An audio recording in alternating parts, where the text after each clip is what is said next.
Throughout the novel Fugitive Pieces by Anne Michaels, one is introduced to the themes of belonging and establishment through the use of language and vocabulary. This can be easily determined through the characters Jacob and Athos, as well as the writing style itself, chosen by the author. When reading this novel, language is very important. Through these elements, the reader gets a sense of an importance of belonging, history, and one's roots, which can be traced back to the history of the Holocaust. However, not only does one get the sense of one's roots, but also of one's future. Overall, language and time are two very important factors, not only in the story of Jacob, but also in reality. Jacob's clear need for language is a symbolism for his forgotten roots and tragic past. When Athos takes him in, he wholeheartedly learns English and Greek as a way to leave behind him the language of his past. I try to bury images, to cover them over with Greek and English words, with Athos's stories, with all the geological eras, Jacob narrates on page 93. Here, and in many other instances, the importance of language in history is shown. Thousands of years ago, history was told orally, which is the only way Jacob claims his history can be told. My deepest story must be told by a blind man, a prisoner of sound, Jacob says on page 17. To those who know their roots well, this concept may not be understandable. For many, language is a second nature, nothing special. To those like Jacob, who had their whole history stripped and taken from him, history is much more significant. As the novel continues and Jacob speaks more about Athos's history, it becomes more apparent that the past is an important factor to him. He speaks of Bella, his parents, and what he remembers of his life before the Nazis attacked. These memories act as a sign of hope for Jacob, so that he can believe that he has a future. When Athos takes him in, he says he is being offered a second history, which to him is obviously very important due to his lack of a history now. Later on, English becomes very important to Jacob, as he and Athos travel to Toronto.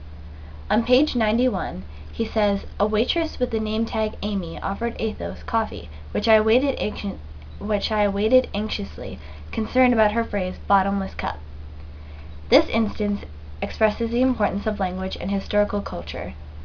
In Zakynthos, things were much different than the things Jacob was experiencing in Toronto. Toronto had a history that Jacob could not understand, just as Zakynthos had a history Torontonians could not understand.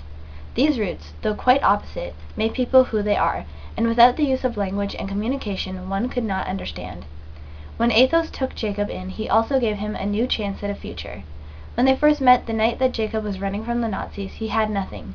He was a child, presumably around 7 according to the novel, who had just lost his entire family.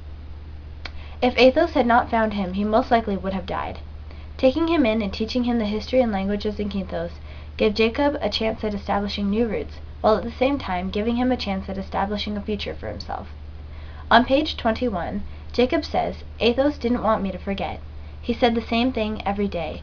It is your future you are remembering." At first, one may not understand this, but to have a future, one must also have a past.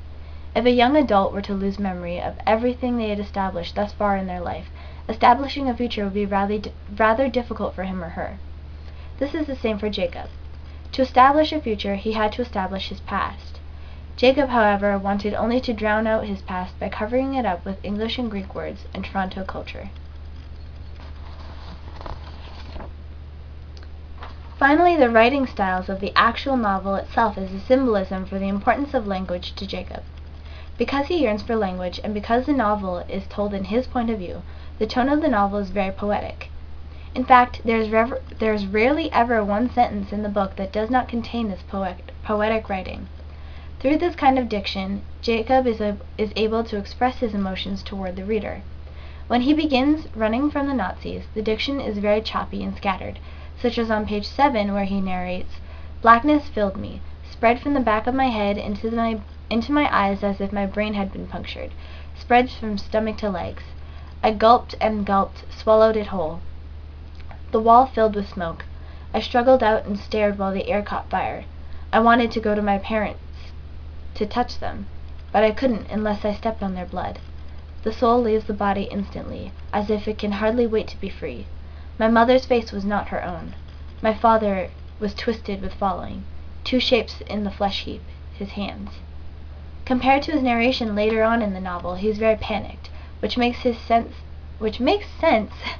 due to the events occurring at the time.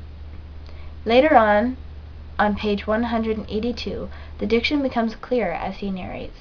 When I finally fall asleep, the first sleep of my life, I dream of Michaela, young, glistening, smooth as marble, sugary wet with sunlight.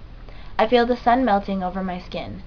Bella sits on the edge of the bed and asks Michaela to describe the feeling of the bed cover under her bare legs, because you see, just now I am without my body. This is when Jacob is older and has things a little more under control than he did as a child. This writing technique was most likely done on purpose by the author in order to establish the importance of language to oneself. The novel is a realistic and very deep depiction of what it feels like to lose everything and have to gain something back. It establishes an important role to language and history, which can be related to by everyone, even in modern times. Those who survived the tragedy of the Holocaust, like Jacob, can relate to this story and its meaning, as well as those who share the story but did not survive to tell it.